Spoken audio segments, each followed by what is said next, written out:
It's a new day and a new morning. Which means it's time to start a new, fresh, and timely topic. Everyone, welcome to A Dose of Net.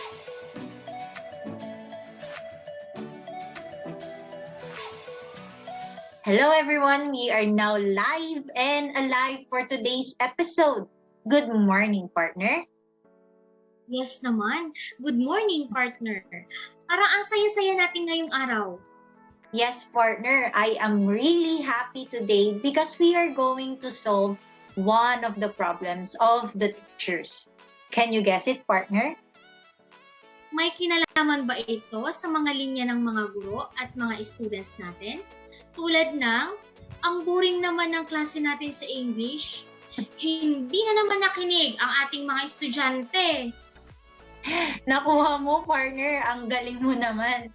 Kaya ngayong araw, ang ating pag-uusapan ay tungkol sa kung paano natin mahihikayat ang mga estudyante na makinig at mag-enjoy sa online language classes natin. Wow! I can relate to this, partner, since in my experience, online classrooms frequently neglect to connect negative and positive results in students. And boredom has an impact on students' attention and participation in class lectures. Yes, I agree to that, partner. Kaya maraming katulad nating guro ang makaka-relate sa ating topic ngayong araw. So, without further ado, let us now start our topic for today. I am Maylene N. Samera, a Med English student in Lyceum Northwestern University. And I'm Rose Angela M. Oligan. I'm also a Med English student in Lyceum Northwestern University. Tara, and let's talk about coping Coping boredom. with boredom in online language classes.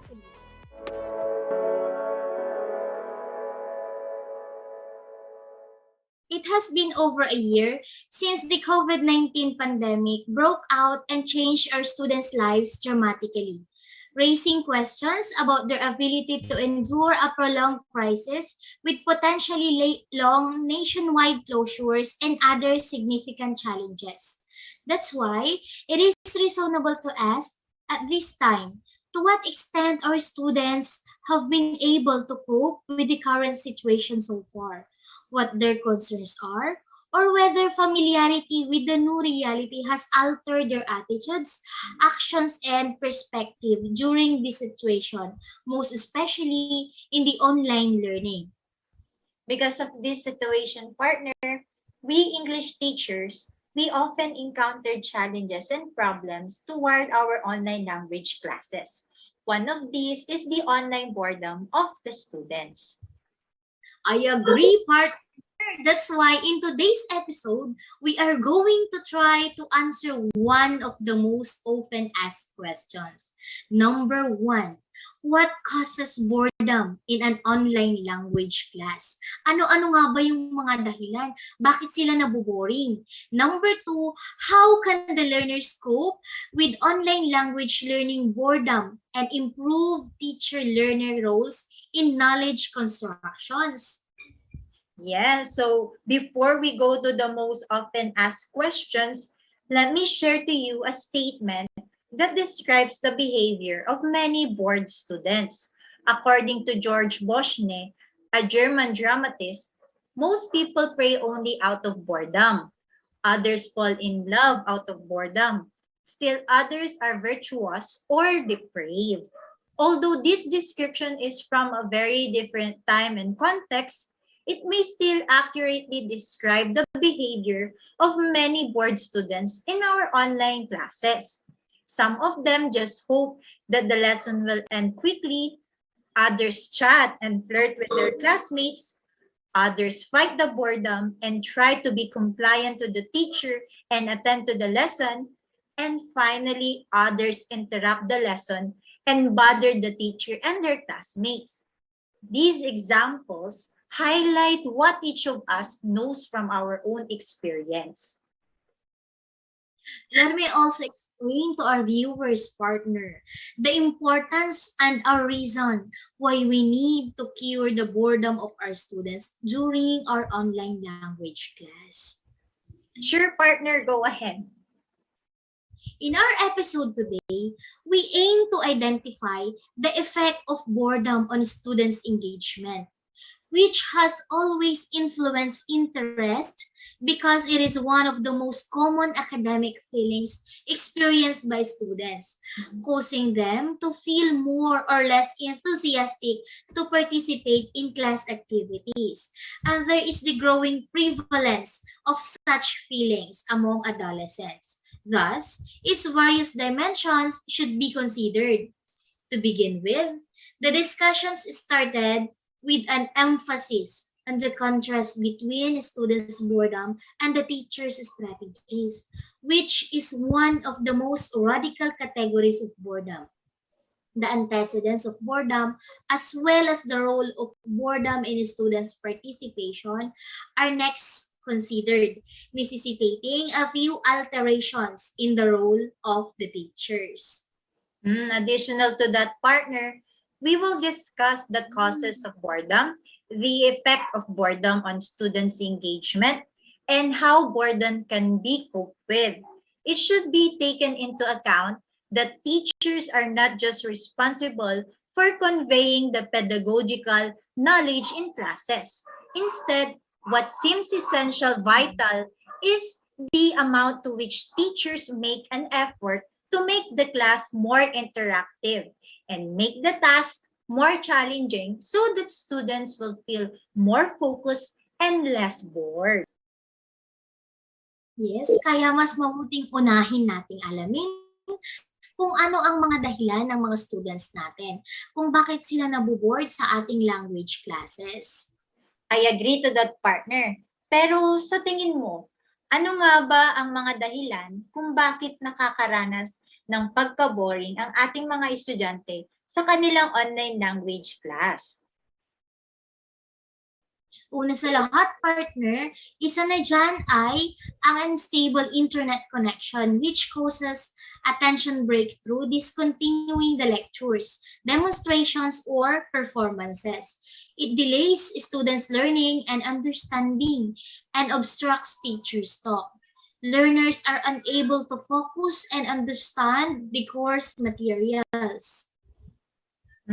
This reminded me, partner, the time when the COVID-19 pandemic brought us to a new world which most teachers were focused on learning how to conduct a productive class in this brand new online setting of remote teaching at the start of the lockdown. Not to mention the emotional roller coaster we were all experiencing. I recall being concerned about the synchronous classes bandwidth access. Me too, partner. Talagang kailangan may baon kang maraming pasensya. Along with that, we need to understand our students' perspectives because we don't know some of our students frequently have to juggle family demands, noise, interruptions, and more. Kaya pala, partner.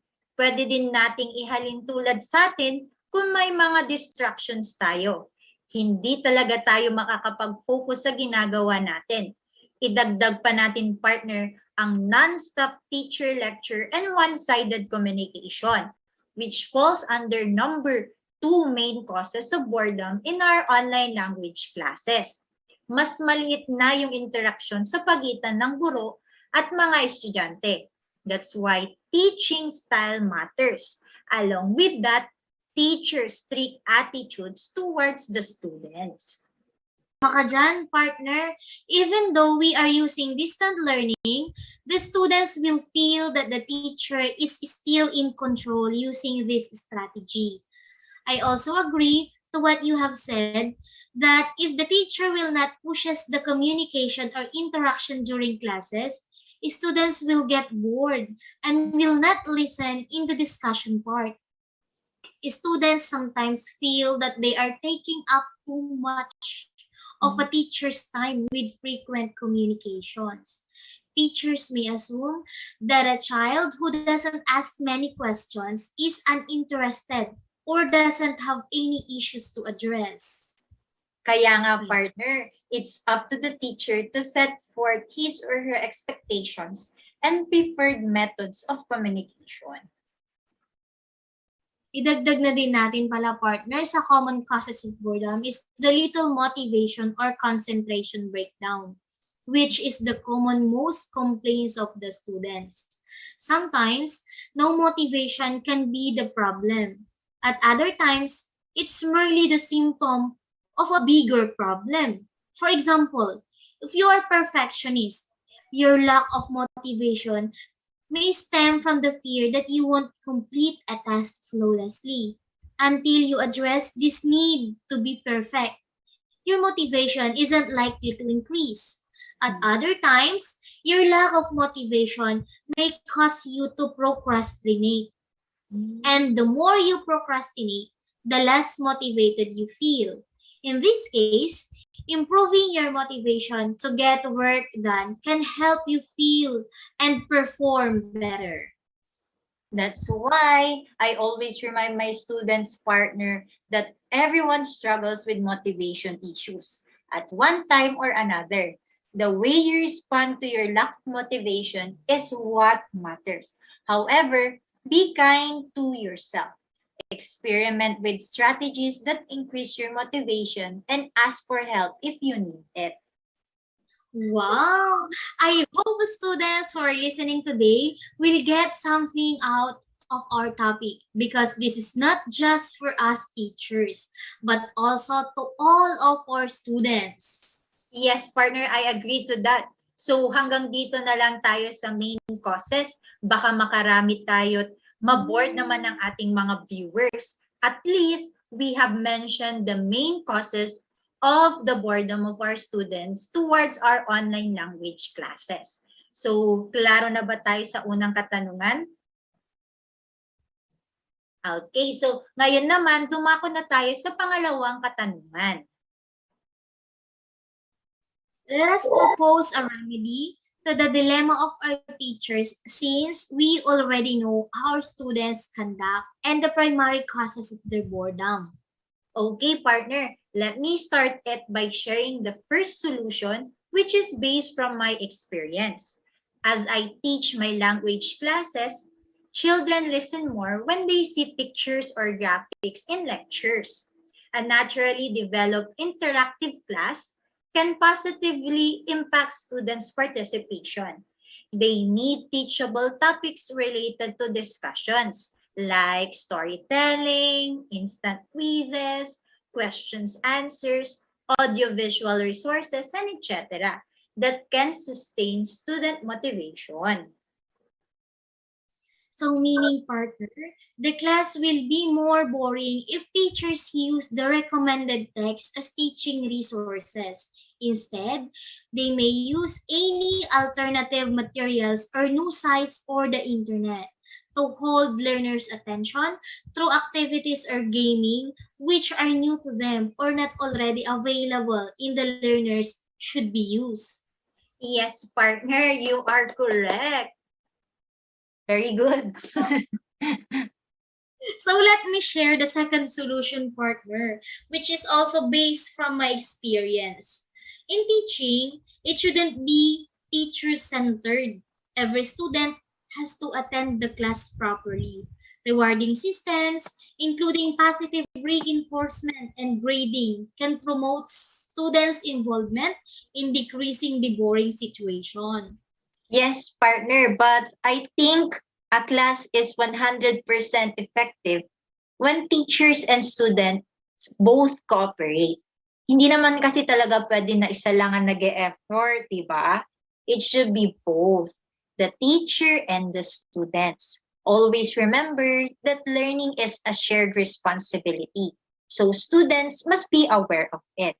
Improving teacher-learner technical skills can help stop unwanted interruptions. Inuulit ko po, interactive and engaging teaching techniques can help us.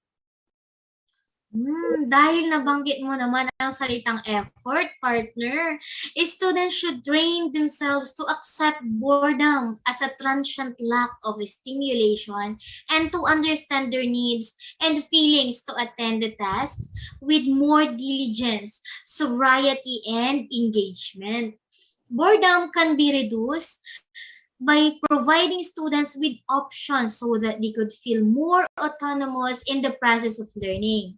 To lower boredom, mastery goals through which the real meaning, perseverance can be shown can additionally be enhanced. It enables students to be less susceptible to surrender in negative situations and causes them to have more determination to find task-based self-improving activities.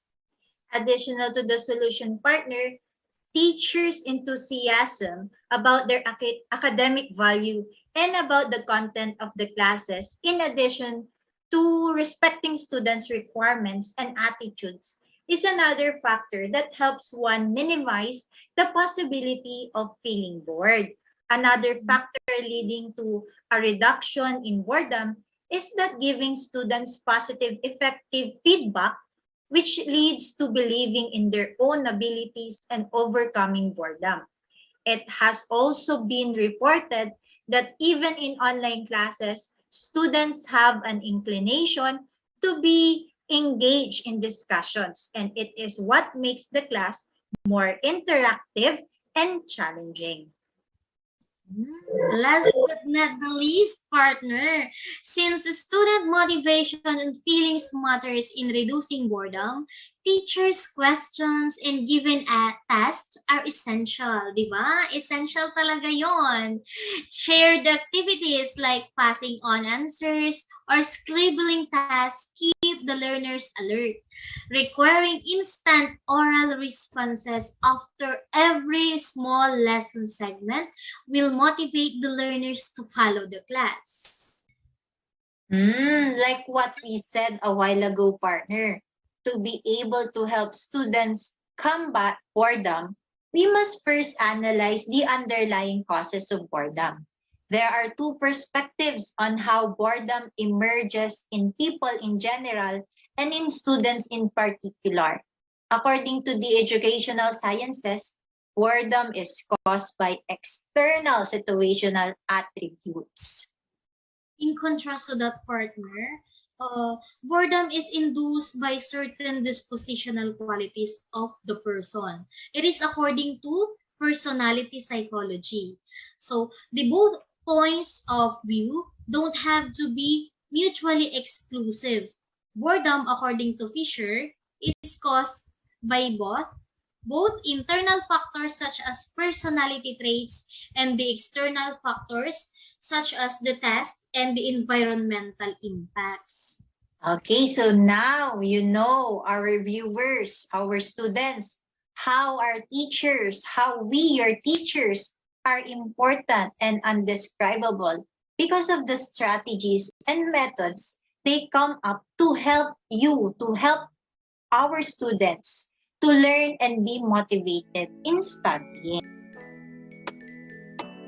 Yes, it is right, partner. I hope you all took something new from today's discussion, especially to those teachers who are dealing with the same issue. Kaway-kaway sa mga teachers dyan. Yes, we hope that the students will see also the value of a language course. Also, to give their teachers, as their teachers, a more in-depth appreciation for all their efforts in teaching them. Shout out sa mga estudyante ko po. Okay, so at dito na po nagtatapos ang ating live kwentuhan dito po sa Dose of Med. Maraming salamat sa lahat ng nakinig at nag-join sa aming episode ngayong araw. Maraming salamat po at iiwan po namin itong katagang always remember, they may forget what you said, but they will not forget how you made them feel. Sa muling pagbabalik mga kaguro, paalam! Bye-bye! Thank you po!